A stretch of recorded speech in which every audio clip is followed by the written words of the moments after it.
Lee, you're back. Again. Again. So Lee is the first person to come to the boardroom twice. Reason being, I just enjoyed our conversation so much the first time around that I had to bring you back. Technical issues. But well, look, mate, thank you so much for coming back. You're welcome. Yeah, I really wanted to get this out there because such a good conversation last time, and I think now that I've got a bit of inside info, shall we say, I think this is going to be even better, to be quite frank with you. So for people that don't know you, first and foremost, you mind just telling people what you're doing currently, what your role is, where you are, etc., and then we'll take it right back. Okay, so here and now. Yep. So we've got a company called Connect Media, which is a print and design company based over in Lancing. Exactly what it says on the tin. We do anything printed, anything signage, put your brand on literally anything. And we've got in-house graphic designers, the girls obviously being able to handle the workload coming in, so we don't need third parties involved. We can literally handle the project from start to finish. And we've got install teams as well. So it's just pretty interesting. And then on the other side, obviously, we've got office supplies company called L&S Office Supplies, which not a lot of thought went into the name. It's just Lee and Sam. It's like, what can we do? Makes sense. So we've got the two companies over there all working under one roof. Nice little marriage. Sunny Lancing, yes. Sunny Lancing. And I think you're being, quite modest there, as you should be, of course. But in terms of your scale now, I mean, you cover a big area, don't you? I mean, you're looking. Yeah, we cover the whole of the UK on both businesses. Obviously, with regards to the office supply side, the operational side is actually outsourced, so we don't actually physically touch that unless it's office furniture. Of course. In which case, my business partner and my brother-in-law, Sam, oversees that. He gets heavily involved. I think you need to be with logistics and stuff. So, with regards to Connect Media and the printing side, of course, we are in essence a brokerage. So we don't actually do any of the production, but obviously they handle those roles in office, and Ryan will know who's best to go to for whatever projects we've got on the go, and then that then can be distributed straight to clients. So it doesn't matter whether it's a football club across the other side of the country, or whether we need to ship something abroad. It's all handled through the guys. All in-house and then shipped out to where it needs to be, so to speak. Yeah. And I think your journey of sort of the scalability of your business and for it was absolutely fascinating. I really want to talk about that. So let's take it right back. Let's take it right back, Lee, if you can remember. I was joking. Few years. 10 years ago when you were at school. Thank you, mate. And So how were you at school? What's the story? Where were you brought up, and where did you go to school, etc.? Oh God. So I'm trying to remember, because obviously it's one of those bits where when you leave somewhere, you go, oh, I forgot to mention this, or I forgot to mention that. I had a really sort of happy school life, if you like, in terms of friends that in actual fact, we were talking about one of my friends I'm still friends with now. I sort my car out, hopefully. We're not going into details about that, about your car, because lampposts just come out of the middle of nowhere, they do. So yeah, I mean, I enjoyed going to school and being part of school, but I think it was more the social side that I really enjoyed, which has obviously carried me into business as well, because that's one aspect of business that I really enjoy. I enjoy the social side. I enjoy being out, seeing people, getting to know people, having relationships with people. Probably the most important point, funnily enough, isn't it, in business? It is. You know, people deal with people, and I think that side of it, in terms of schooling, was great. What I wasn't so good at was the academic side, which obviously did bite me quite hard when the exam results came through. But yes, it was a oh shit moment. But anyway, the social side really came from my mum's really good. She owned an off license for 18 years, and of course you're then helping within the off license, even as a kid, so to speak. So you're getting used to dealing with customers. You're getting used to how you should and shouldn't behave in front of people. My mum was really personable like that as well, so I kind of picked that up off of her, and that really helped me sort of going through that. Funnily enough, Sam, my business partner and brother-in-law, used to work for her as well as I did. Fine. Now she runs our account, so we've done a sort of full loop. She now works for us rather than we work for her, but it obviously stood us in good ground for the learning curve. Business in the blood, so to speak, in some respects. I think if you don't really look at it in terms of being in business or being, and just look at it as in terms of an enjoyment of your day to day. You know, this for me, especially when you're sitting across lovely people like yourself. I try to. You know, your day goes before you know it, Yeah, you've lost quite a lot of life's chunk, and it's the same with working. If you try and enjoy what you're doing, then it does help. But that stood us in good stead, really, working an off license. But it's also funny when you look at it that we owned an off license for 18 years, but we never had any booze in the house.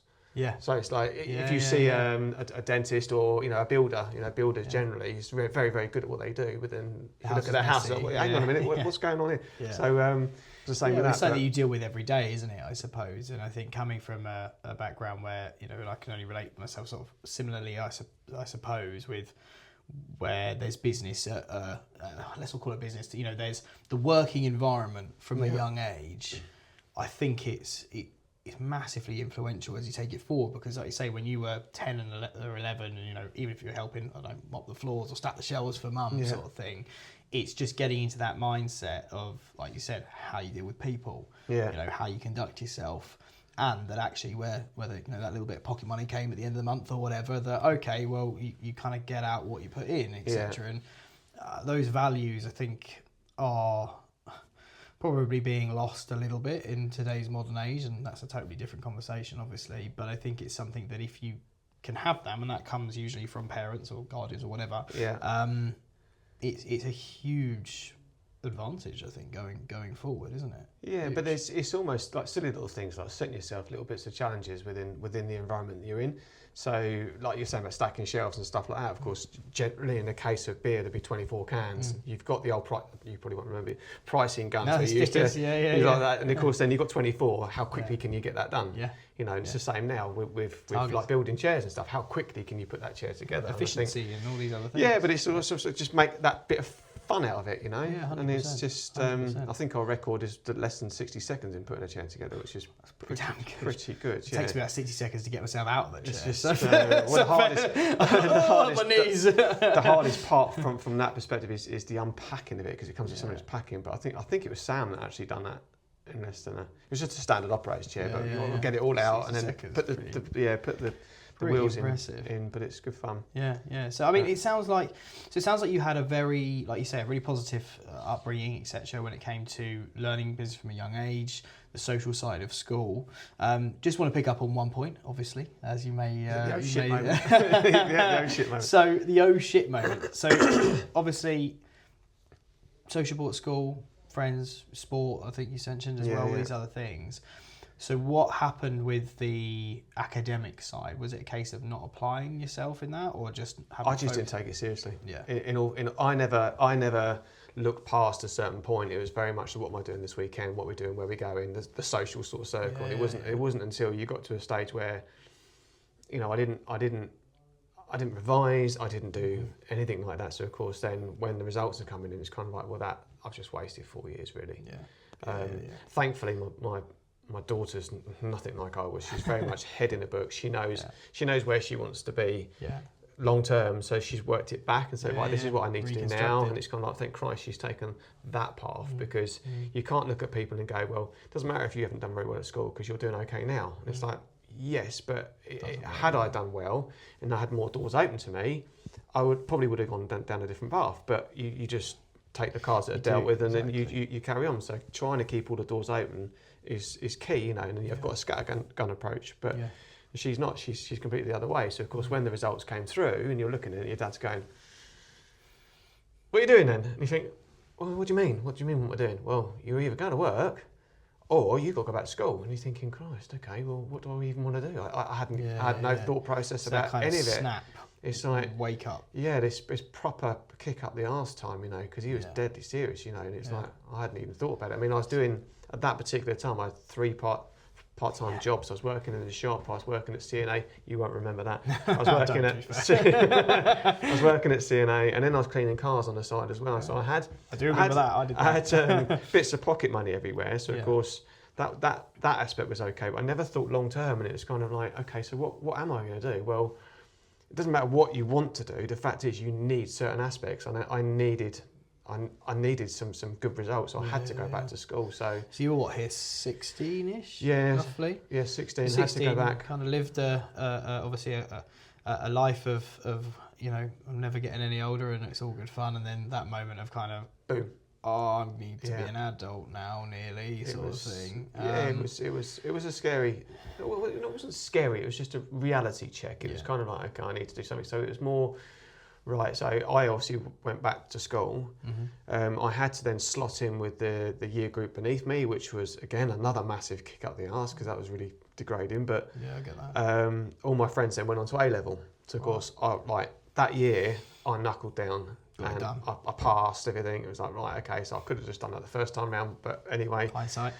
So then when you come to the end of it and you've passed now, it's like, great, I'm a year behind everybody else. There's no point me then starting A levels, and of course then it's kind of like, well, now I've got some sort of grades, I now can start looking at what I wanted to do, and I had no idea, literally no idea what I wanted to do. You're now sort of 17, 18, and you've had a what sounds like a rude awakening and a tough year, but you got your head down, fair play, got it done. But almost exactly the same mental scenario as the year prior, by the sounds of it. So you go, well, I've done that now. Full loop. Now what do I do? Yeah, full loop. So what did you do? What was the plan? I wanted still to sort of add to what I'd already done. So I needed another qualification in something. I didn't know what. So I went back to a college. I can't even remember what the college was called now. It was in Worthing. Can't remember. That long ago. And I'd done a computer course, but it was like a YTS, so it's like an apprenticeship thing. Yeah. So they then put you in touch with people. You go for job interviews. You go for work in 4 days a week, and then Friday was college. And I had an interview with a company well, they were in Shoreham at the time. It was run by a family. It was Jeff and Shirley, son Nick. It was a real family environment, and it was nice, really nice. When you've got a close-knit family at home, to go into an environment like that, it was really nice. Work family, as they say, sort of thing. Yeah, it was just, and Jeff was just lovely. He was just really, and Shirley wasn't actually office-based, but she'd pop in every now and then. It was just part of the that whole thing. It was really nice. So I started working there, done 4 days there, and then a day at college, and I passed my college course. But Jeff could see that I was good with people, so. He was very much like, okay, we need to put you in front of more people. We need to get you out and about and identify your just, strengths. Just get you into sales more. So he sent me to Canon up in London on a sales course. Which I jumped at the chance of doing it. It's an extra thing. So I went up there, and then it was a bit daunting really, because obviously you're surrounded by a load of 30, 40-year-old people. And I was 18 years old, and it was like, and also with that, with any tests or anything that came up, straight away, we'll get Lee up to do it. Because if the youngster can do it, you lot can do it. And then, it settled them down. It's just like becoming like a test piece. Yes, it was like that. So it sort of built a bit more character in me, really. So I ended up doing that and passing that. And then Premier, what they done was they were a photocopier company. They still are. They're predominantly photocopiers. And of course, what Jeff wanted to do was to set up an office supplies sideline, if you like, which obviously the two go hand in hand. He got a friend in that had actually retired to say, can you come in and help set this up? And of course, once I'd done my Canon thing, I went in and started working alongside you actually just sort of slotted yourself in. Just went in and started doing that with them. And of course, then that started to grow and to grow and to grow. Derek then started taking a bit more of a step back and going to sort of semi-retirement and retirement. And I then sort of took over it in essence and had a few sort of people around me. What age are you here? May I just interject? Roughly. 20, I suppose.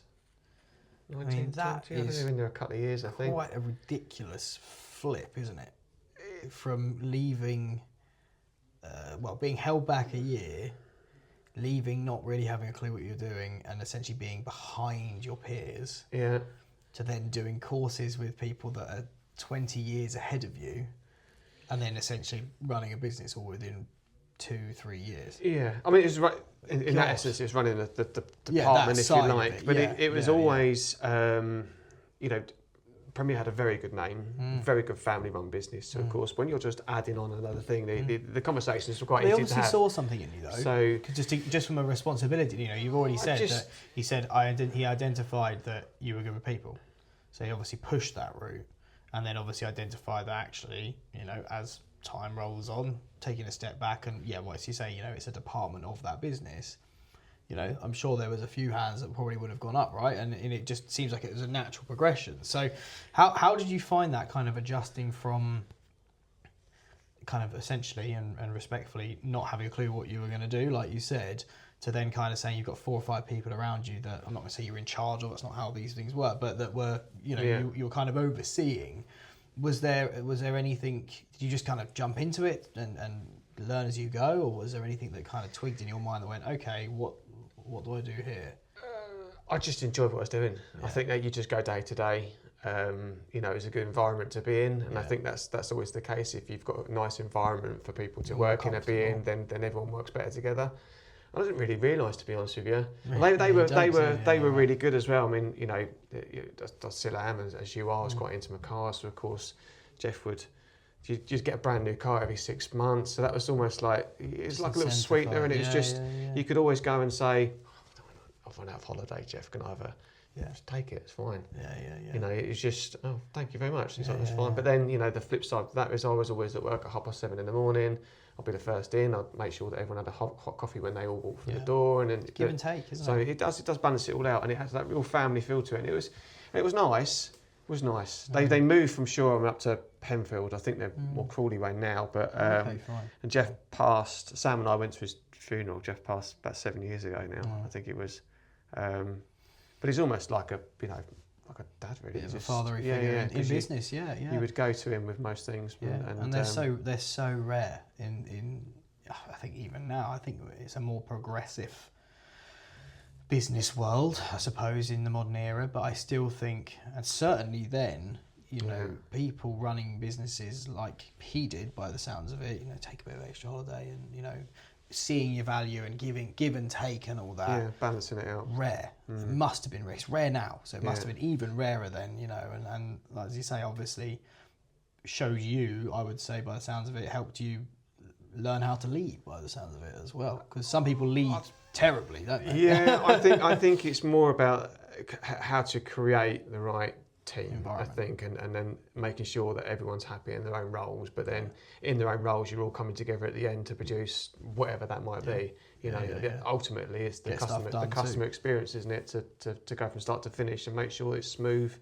I'm not saying things don't go wrong, but they do, but it's how you react to it. But at the same time, if the environment everyone's working in is a comfortable one, then generally people will work quite hard. And they're going to be more productive as well, aren't they? And that's it. It's that fine balance of, give and take, but also making sure that your service and your end product is second to none. It's very hard, very hard. So you were there for how long? 10 years. 10 years. Decent chunk of time, cutting your teeth, so to speak. Getting your way through. It was a good 10 years, I have to say. Yeah. I mean, they towards the end of the 10 years, I can understand the decisions that were made. They obviously got to a certain size and thought, well, we need to start getting different people in, we need to start going more corporate and obviously making these changes if we want to carry on growing, especially if they're looking to attract different people within the business. But for me, it changed the dynamics of the business for me. The whole family feel kind of went. Don't get me wrong, they made those decisions and that's their decisions and that's fine. And things were changing for me personally anyway. I'd gone through a few personal things. I lost my stepdad, which was a massive thing for me. And then I met my wife as well. She lived in Abingdon at the time, so Friday nights either I would drive up to Abingdon or she would then drive down. Of course, Monday morning you're making the same journey backwards and forwards. So it was kind of at that crossroads as to my personal life. Right, okay, do I? Obviously I can see a really lovely future with this lovely lady. And I'm not too sure where that's going, and it's kind of like we didn't have any commitments in essence of kids or anything. What do we do? I couldn't see me being part of the changes that were being made in that office. I didn't really know what to do, and it was very much like over the Christmas period that we spent together. She then said, "I'm going to come and move down. Your family's all down here, so I'll come down. Fantastic. So you haven't got to leave your family. I know how tight you all are. I'll come to move down. But then what we're going to do?" And I was like, I don't know, but I know that this isn't going to work. So what I'll do is hand my notice in, stupidly, and then we'll figure it out. And she just said, "Yeah, I think you need to do it." And of course, then when you're sitting talking, and You're looking at everything. She just said, you at the right age and you're the right time for you. Why don't you do something for yourself rather than for someone else? It's frightening. Bold step. But she obviously said, don't worry about anything. Wow. Don't worry. You Got just do what Lee. do what you need to do, and don't worry about anything. And the lengths that she went through, I don't even mind telling you. She won't mind telling you either. But it's obviously from that perspective, I then handed my notice in, and we were like, oh, what we're going to do. And thankfully, we moved in with family for a little bit before we could actually find out what we were going to do personally, as well as obviously for me work wise. And I think Sam, he worked in the business as well. Okay, yeah. He kind of sort of said the same thing. I don't know. You're both I've just we've gone through, because he started work there when he was 16 as well, and I think we both got to that stage where it wasn't we couldn't see a future there. Just a different, just the dynamics of everything. It worked well for them, and they're still very successful. Nick's now running the business, and we still in contact with Nick. He's still, you still get the memes come through your WhatsApp and whatnot. It's quite funny, but they've gone that way. And then Sam was like, "Why don't we just have a punt? Why don't we just try? We've got nothing to lose." And it was kind of like, and then the wife was like, well, she wasn't wife at the time, but try it. You've got nothing to lose, What else are you going to do? Yeah. Like, sometimes the best decisions come from taking a punt. Yeah, and you have stages where you think, is this the right decision, or whatever. But she was very supportive with it all, and I was fortunate that I was able to start it with Sam, because we're both on the same page. We both have the same ideas. We both have the same goals. Yeah. And then if you both trust each other too, which is massive, right? If you're driving towards the same thing, plus then he then married my sister. So of course now I know not only do I want to do well for my immediate family, I want to do well for him and his family, because it's still it's a driving force, but also a bit of pressure too. It is, yeah. But it's kind of like silly little things. Like I remember walking down Chapel Road in Worthing. This would have been because we wanted to start the business from scratch. We didn't want to be in a position where anyone could say, you only got where you were because you took business away from here or there. Or, no, we started it from scratch. So, of course, you've literally got to work your socks off to try and get the things off the ground. So, of course, it took a while for that to start taking effect. And I'll never forget walking down Chapel Road. It was May and it was warm. Doesn't happen that often, but it was. No, it sounds right. And I had 20p in my pocket, and I couldn't even afford to buy a bottle of water. And you're thinking, this is tough. Because even if you go into a new job, you've got that security of a basic pay before you start earning commission, and then you get 3-6 months, however long, to start. Pipeline builder or whatever it is. We didn't have loads of money when we started it. Sam and I I think we put 600 quid in each, which today's figures isn't a lot of money, but back then it enabled us to buy a computer and buy phones and stuff like that, and try and get off the ground. It kind of got you to the bread line of what's needed to start. But what people don't realise is that, like you say, starting's great.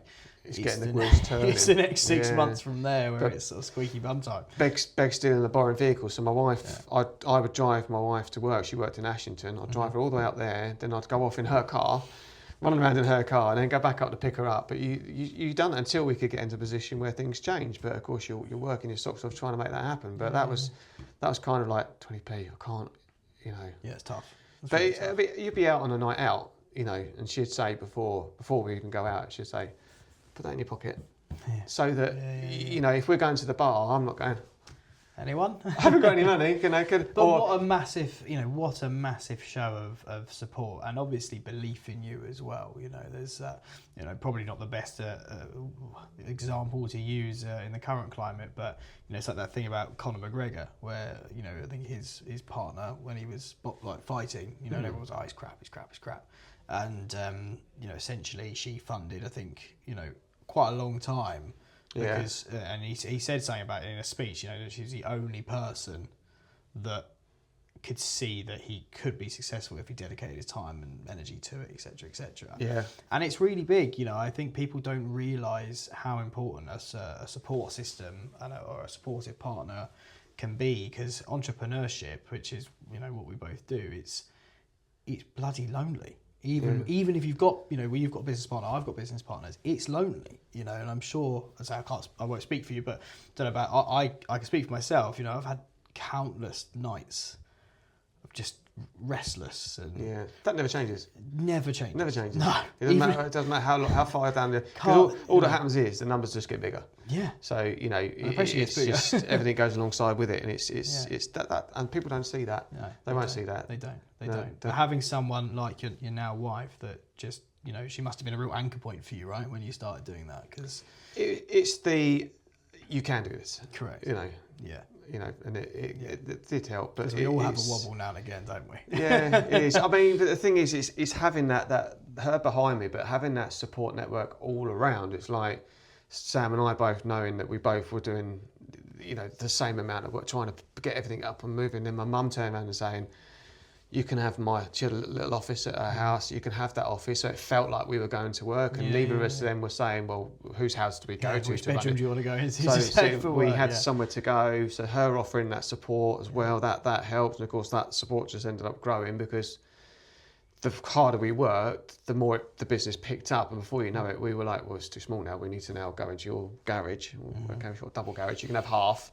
Thanks." And then perfect. We'll take it. A couple of months later, we need the other half, and then before you know it, she's going, "Can you two bugger off now?" Yeah, go and find somewhere else. And of course, that's where it sort of went. But So how long was that process? Obviously, 20p in your pocket, thirsty as hell, going.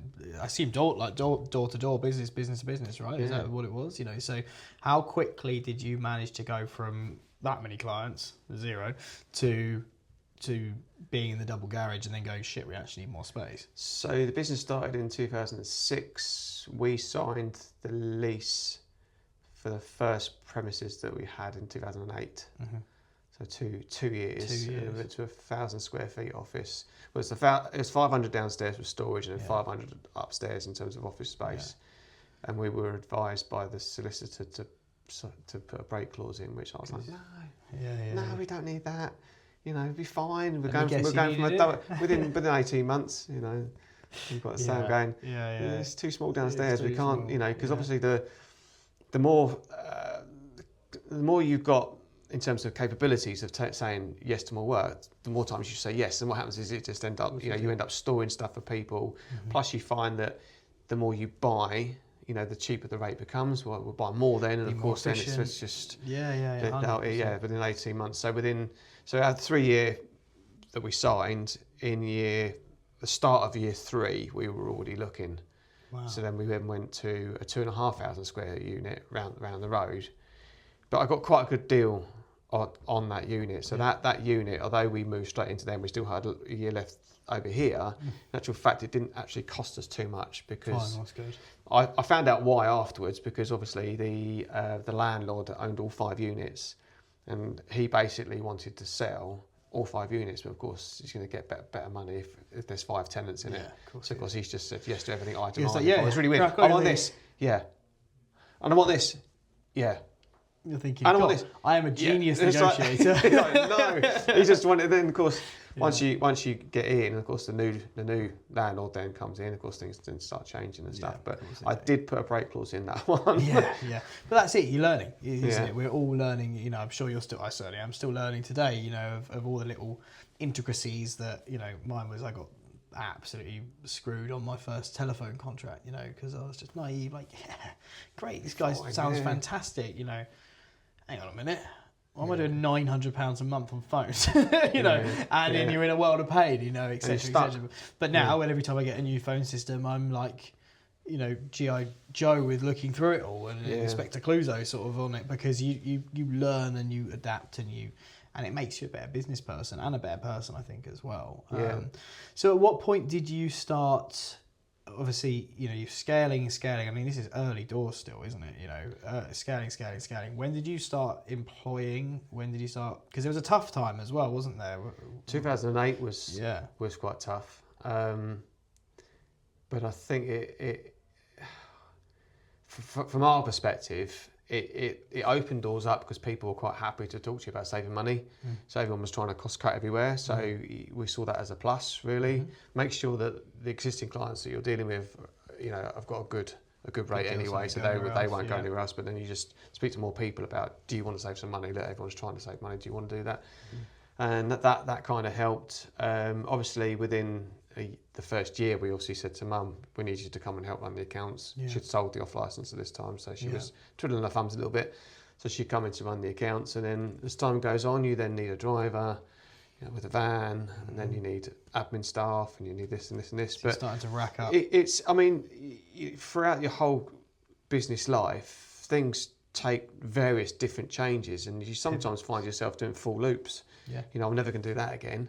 And then, 5 years later, you're doing that again. But you just kind of learn from what burnt you or what went wrong, and then try and do it a different way. And you adapt and you pivot, don't you, as well? I think it's depending on the climate, because I suppose in the early years in the print and in the office supplies business, I suppose there was far more need for X, Y, and Z than, for example, today. There's now need for the other something else. So I suppose there's that element of you have to move, like you say, move with the times. Absolutely. And if that means 100%. going full circle over a 5-year cycle and thinking, hang on, have we got any further?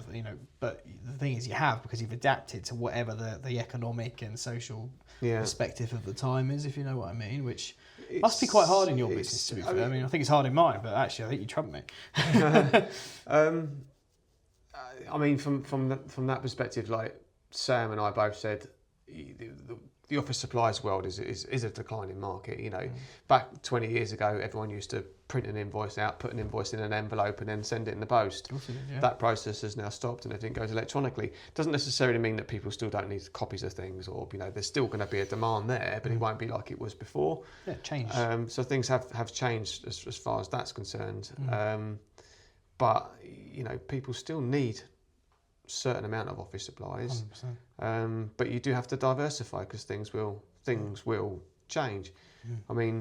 Obviously that's the whole reason of starting Connect Media. That was a nice loop into our next bit, wasn't it? Yeah, it was diversification. But there were certain changes that happened that were, some of it was out of our control and some of it was within our control. We were coming to the end of the 10-year lease where we were. We had a year left, and still thinking to ourselves, well, we don't necessarily need 2,500 square feet anymore, because we actually weren't holding any stock anymore. So we made the operational changes within the business, and then got the wholesalers to do all the deliveries on our behalf, which cut out quite a lot of costs for us, which was quite good. Means that Sam and I could streamline everything and be more focused on customer service and sales than operational. So that worked, but it then obviously meant I didn't need 2,500 square feet unit. For storage, So, all the vans, I assume, right? No, we didn't do the vans either, no. Yeah. So that was another headache gone, if you like. But with regards to the unit, we had a year left, and the landlord obviously phoned and said, "What are you doing?" Don't know.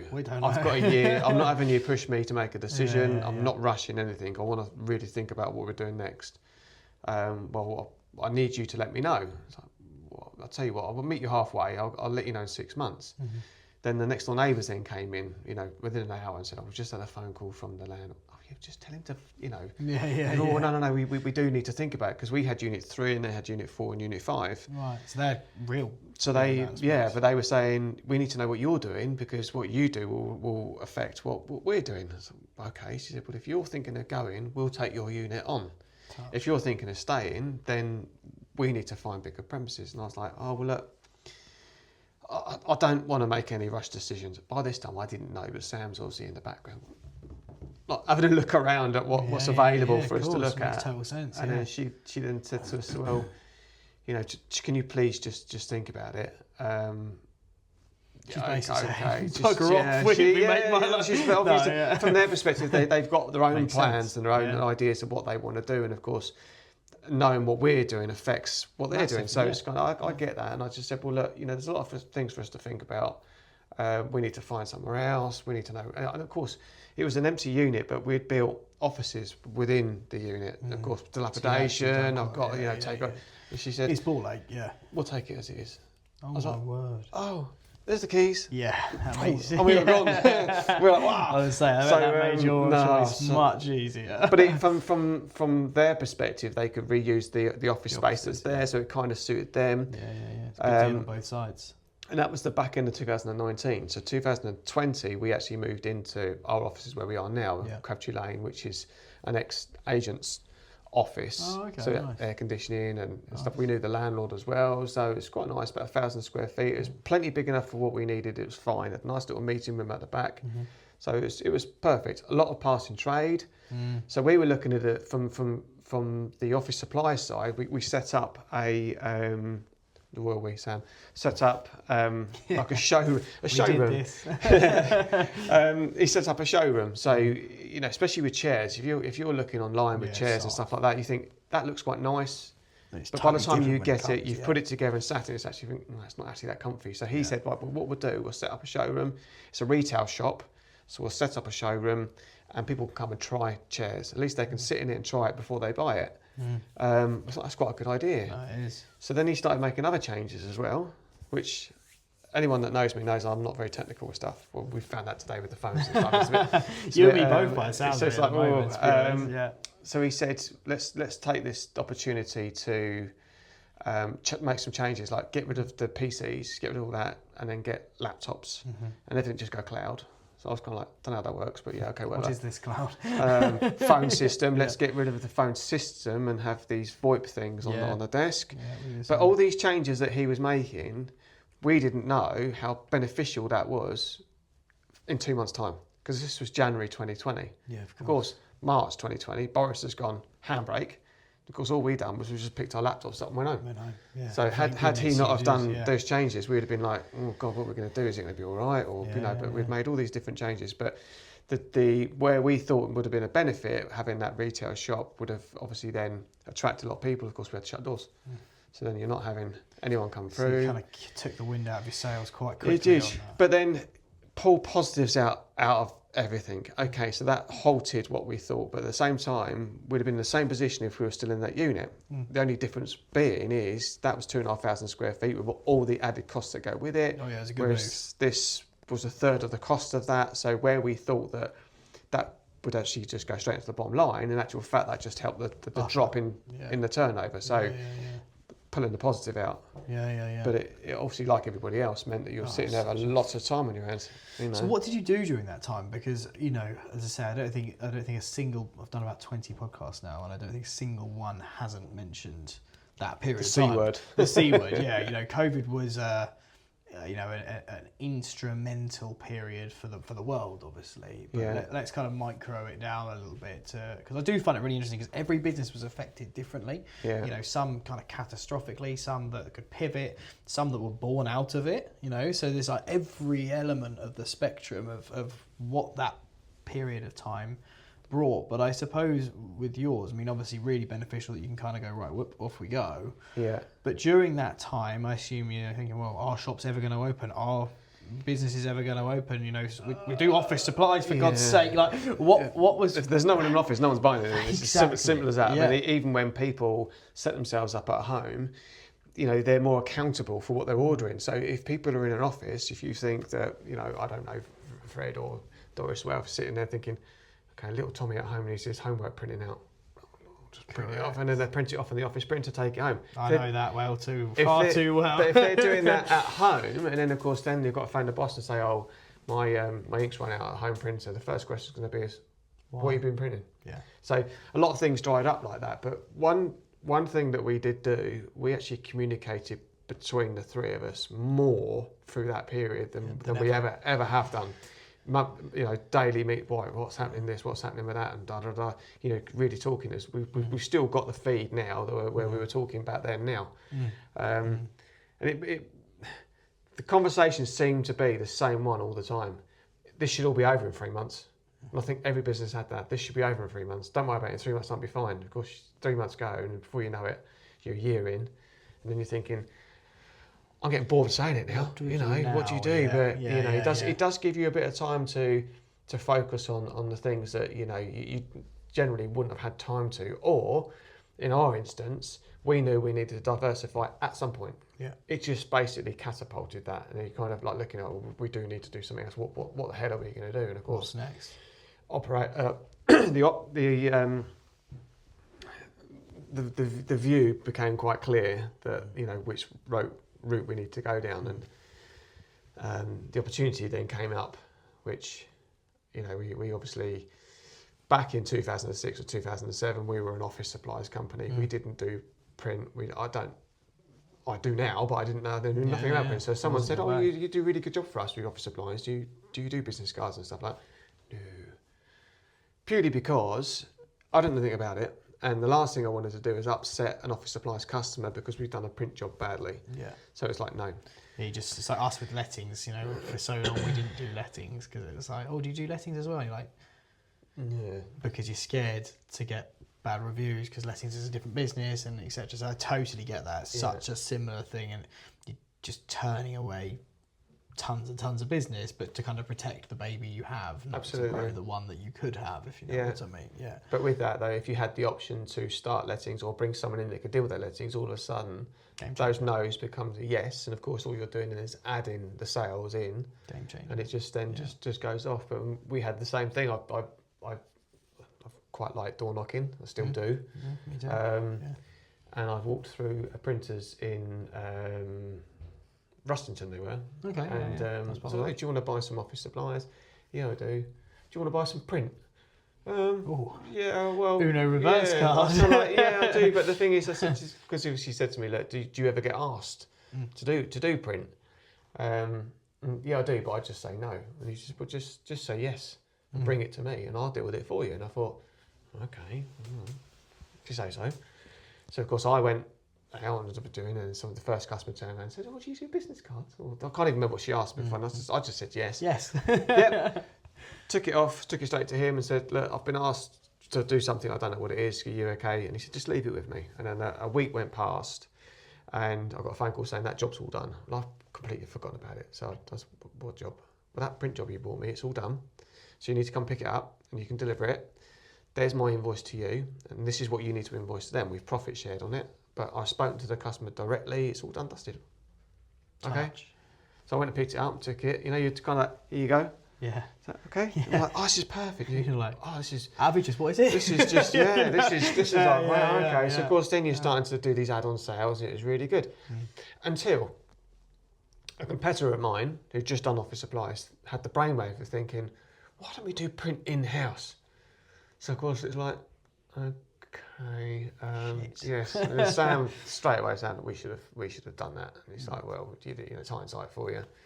But what that meant was we then couldn't find a printer that would do the communicating with the client directly. It's like, well, you're my client, that's not my client, so we're just going to go through you, which means we're the middleman. And I don't know. And it did a couple of times. We did find someone that would do the simple jobs, but anything that was outside of that. No, and I can't risk it. That bit of extra income becomes less and less worth it, doesn't it? If it affects what your existing cake, it's just not worth it. And it was so hard to find someone that would go and speak to the end client. It's just so we then stopped asking about print and we just completely stopped it. But of course, had a taste in for it, COVID, you're kind of sitting like this. Yeah. Yeah. And then you look and you go, anyone want to buy some paper? Yeah. But anyone at all? you look down and see on LinkedIn, such and such has left there and they're now working over there. And you're thinking, that's interesting. So I message, hang on a minute, where are you working now? Oh, I'm now working for a signage company. So this signage company have had the brainwave of thinking, I'll bring print in and I'll add print into the signage and, it'll be an add-on sale. Oh, that's interesting. So they're not a direct competitor of me now. So if I get any inquiries, can I send them to you? Can you deal with it? Yes, no problems at all. Yeah, send it across. So of course, all of a sudden, you're saying to people, "Are you back in the office yet?" No, don't need any office supplies. Sorry. Okay, yeah, but obviously you're going to need to start getting busy. So do you need some marketing? Yeah, we do. And of course, right, I need flyers, I need this, I need that, and it's like, boom. So of course, all of a sudden, you're then doing that add-on sale. But it's not even an add-on sale, it's just a sale because there's nothing to add on to because I'm not buying any office supplies. So, straight up, and then you're sending it through to him and exactly how it was, back in 2007, 2008, and it was great. So that's sort of, what's that, over 10 years sort of thing in between. Yeah. So straight, just back to how it was. Got the band back together, sort of thing. In essence, it was. But there's one particular job where he said, "Right, that's all done, and I'll drop it into you on my way home from work." And it's like, "Yeah, okay, that's fine, thanks." I gave him my home address, and of course you're sitting there having dinner with the wife and child and stuff, and the doorbell goes, and you think, bloody hell's that? I completely forgot. And of course it's 9 o'clock at night, you know, so you go and answer the door and stand and say, what are you doing? What are you doing? He said, oh, well, you know, I just, what did he say? It's 9 o'clock at night. I said, what are you doing? And he said, well, because I'm so heavily involved with the signage work, what I'm doing is I'm helping out on the signage, then I'm having to play catch up with all the print jobs afterwards. I said, right. So you're getting overtime? No. You're getting time back? No. I'll ask you again then, what are you doing? So, just very focused on doing a good job. I just want to do a good job for my clients. That's all I want to do. You know, I just don't need. And you turn up my wife, and I'm like, well, we both can't be wrong. No. So, and what an amazing characteristic of him to have, by the way. You know, I think you cannot teach that, if you know what I mean, that desire. But like you say, sometimes you need a bit of a wakey, don't you? His attention to detail with everything is just phenomenal. It is, and he just wants. If he's got a happy client, he's happy. You know, that's exactly how he works. Yeah. So I went back in the office the next day, and sitting talking to Sam, and we were like, he's been in the industry for so long. He's got an arts degree. He's a graphic designer. He's worked on the machines. He knows how the process works for everything. Yeah. He's so experienced. You know, we're not going to employ him. He needs his own baby. Yeah. You know, so at least then when he is doing these extra hours and stuff, he's doing it for himself. He's not doing it for anyone else. Plus then, if we can start making something grow, we're growing it all together. It's not benefiting one or the other. It's for all of us. Best way to do it. Of course, we got him in and had a chat with him, and it was from his perspective, it was very much, I just want to do a good job for my clients. I'm not that interested in running a business. I mean, well, that's fine. We can run the business, but you know, we can see something quite good here, and I think we could have a good setup. It will go alongside LNS. You know, the two will run side by side. They'll both pass each other to work, and that should work. And of course, that was 21, so October 21. Yeah. And he said, well, let's have a crack. No, fantastic. So, yeah. And you haven't really looked back since, have you? I mean, no, not from what I can see anyway on LinkedIn and things. Yeah, no, it's good. I think, again, this all comes back to having the right people and having the right team around you. And we've got a really good team. The girls are fantastic. You never have to ask them for anything. They very much know that if they need to put an extra hour in here, there and everywhere, then they will do. Yeah. And their views the same as ours. You know, if you've got a happy client, then you've got a good relationship. You've got a good business. And that's exactly what it is. But you just want basically to have that happy environment for everyone to be in, because then it's fun. It is. No, it is. And you know, when you say it like that, it sounds so easy. You know, but it has to come from the top. Yeah. You know, I'm such a big believer in it, you know, and I hate it the way this word is bandied around, but you know, company culture. Yeah. But there is no other word for it. It's fucking important. Yeah. Like it really, really is. I've been in happy businesses, I've been in very unhappy businesses. Yeah. And not even just about the productivity, but let's just talk as a whole of, you know, welfare and all that other stuff as well, and productivity and profitability. Happy business wins every day of the week. Yeah. Every day of the week. And, you know, I think it sounds like a lot of your growth is, you know, and I think you've got to take some strong credit for that, by the way, but, you know, your growth has come from engineering, whether on purpose or in some cases, a bit of luck, as we all have, you know, work yourself lucky sort of thing. That culture and that team ethic that then leads to, like you say, people that are happy to do the extra hour, not because you told them to, but because they want to. Yeah. People that, you know, they are coming in and they're buzzing when a client's happy, not because they're getting paid extra for that, but because they actually care about what they do. Mm-hmm. Bloody hard to find, but once you find it, you keep hold of it with a vice grip, and it's so key, isn't it? No, 100%. You know. It is, and they're a good, really good team, and they're good fun to be around, and I think that really does help. But the word, we've spoken about this before, the word I don't like, the entrepreneur word, that for me, it makes it feel like it's one individual person that's done it. And for me, I've got good people around me. I've got a good supportive wife at home. Mm-hmm. I've got fantastic business partners. One who's my brother-in-law as well, that you could be 3 o'clock in the morning and ring him and say, oh, and he'd be like, he'd drop everything, come. Yeah. I've just got all these people around me that have helped. Yeah. Same thing. I could say the same for them, you know, it's kind of like, well, we've got you'll your be there. back, and we've Yeah. we've all gone through the whole thing together, and I don't think anyone can really sort of stand up and say This was me. because No. it's not. This Impossible. is a complete team effort, and I mean all across the whole board. I just think that it catapults the business in the right direction. Yeah, and you're so right there as well, because you know you can have really strong individuals. You know, I'd like to think of myself as a strong individual within the business, but you can only get so far on your own. Like I learned that lesson quite late when I first started off with Mansell's. I was just like, give it all, I'll do it all, you know, and it made me ill, you know. But I'm Superman. I can value, and I can do this, and I can go and do that, etc. And I'm, you know, almost an air of cockiness, really, of, you know, no one's going to be better than me to do the job. Yeah, you moron. You know, the way I look at it, but you know. Yeah, but then that hunger's got you to where you are today. So without that, you might not have been seen in the right light to be able to take the path that you have. People then have obviously given you the opportunities to get where actually, this guy's hungry, this guy really wants it, let's give him a crack. But then you've moulded yourself around, you know. Absolutely. You learn, and I learned, you know, as I say, when I was doing it, and obviously you learnt it early on as well, which is, you know, a lot of people still haven't learned, they're 30, 40 years into business, that actually, you know, you can get so far, don't get me wrong, drive, grit, you know, I'm a massive advocate for all that. It gets you blooming far. But when you're talking about, you know, big boy stuff, so to speak, you cannot get where, you know, a growing business needs to get to without fantastic people around you. In fact, I'd go a step further, and I'm definitely a part of this.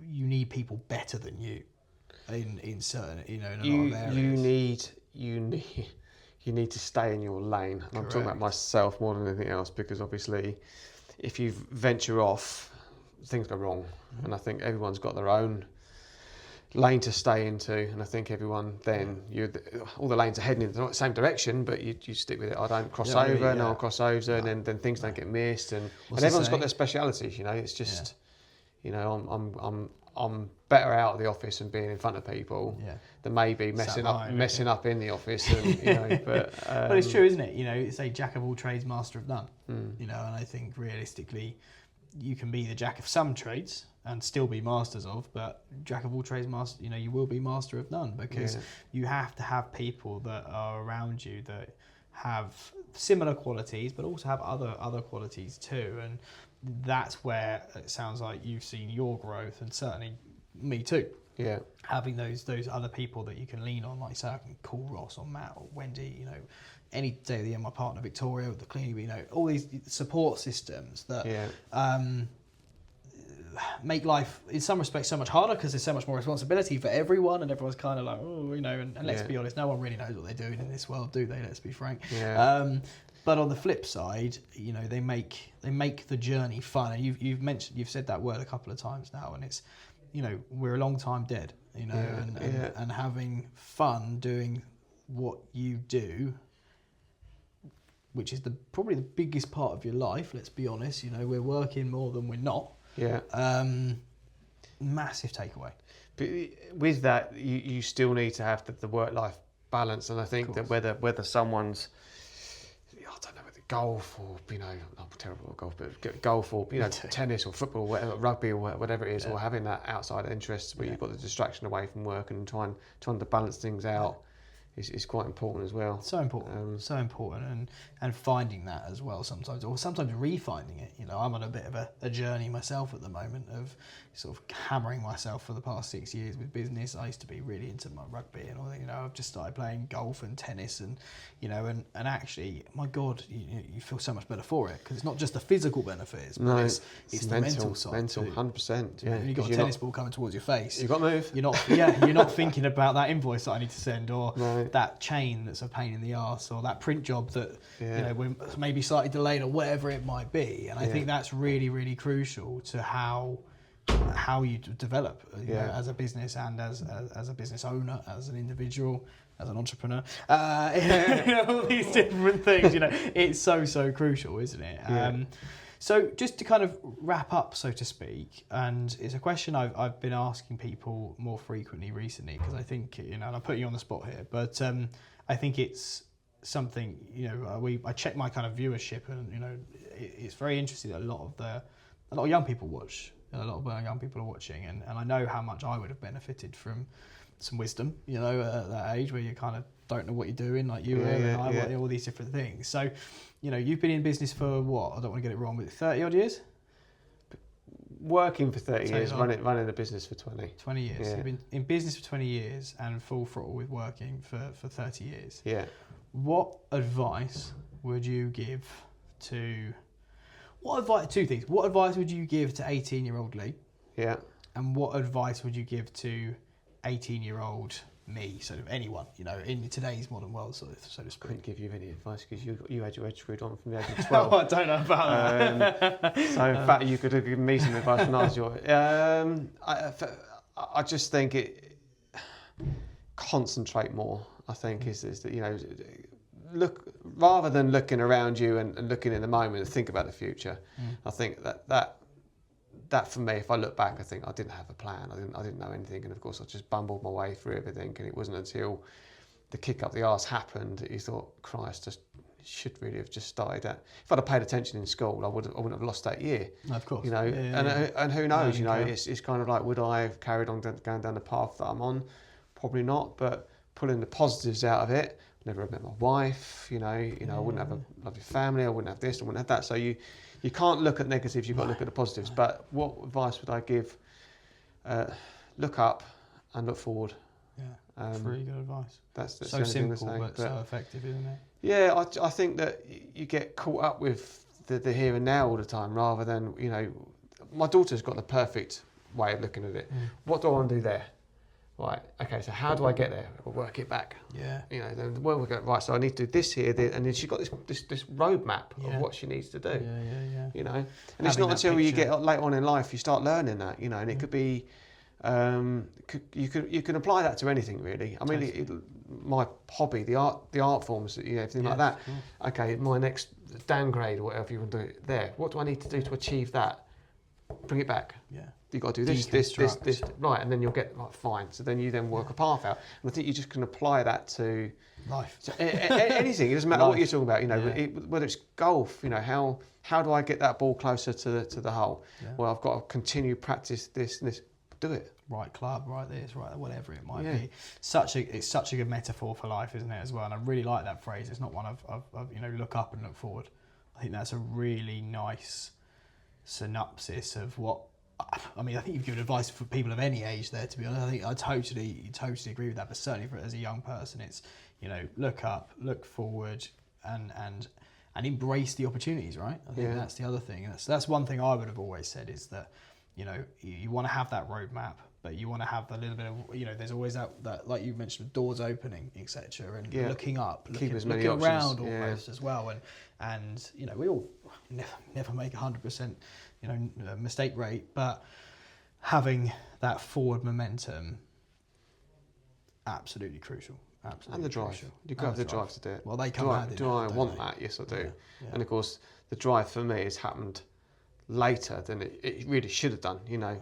Do I? Time is your time. I need to pass this test. My exam. I need to pass that.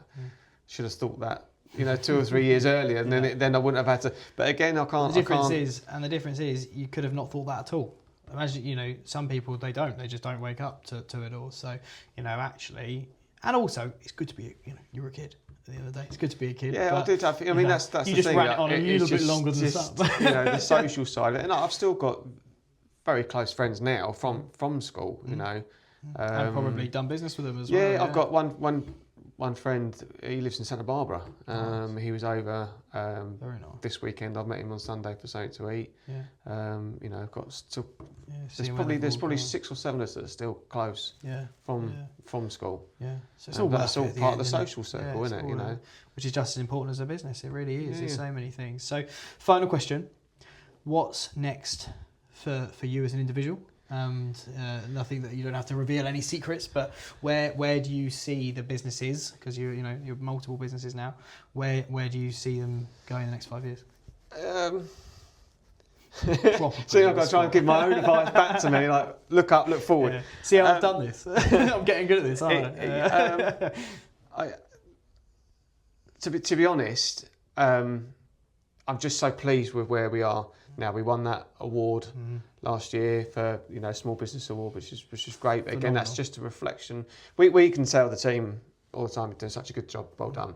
But to win an award like that, it's the external people saying you're doing a good job. So for me, it's just to continue on that path, because I think that everything else will organically grow with it. Yeah. So all the time that the girls and the rest of the staff are doing a good job, and we're all working towards the same goals, then of course the business will continue to go the way that it is. So I wouldn't like to turn around and say, in a year or 2 years' time, I'd like to be here or I'd like to be there. It's more like, I know that the business organically will go that way, as long as you've got the foundations right. You again working it kind of back. If everyone's doing a good job here and the wheels are turning, we're gonna go that way. Yeah.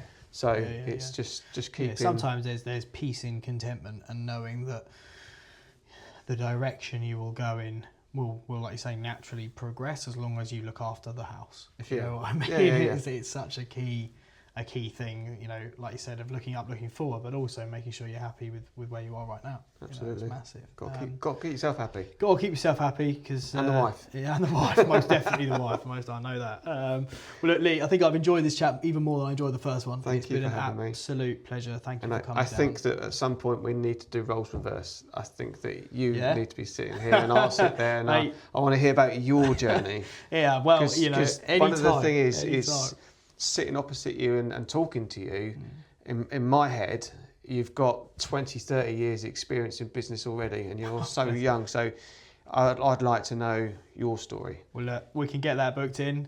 Boardroom episode 3 now with me and Lee. It's going to be a series. We'll sort that out, mate. But thanks so much for coming in. Thank you for having me. Good man. Cheers. Tom here, and thank you so much for tuning in to the latest episode of The Boardroom. If you like what you heard, do like and subscribe to be kept up to date with the latest podcast that we'll be releasing. And if you'd like to join me in The Boardroom, I'd absolutely love to hear from you. And maybe I'll see you on the next one.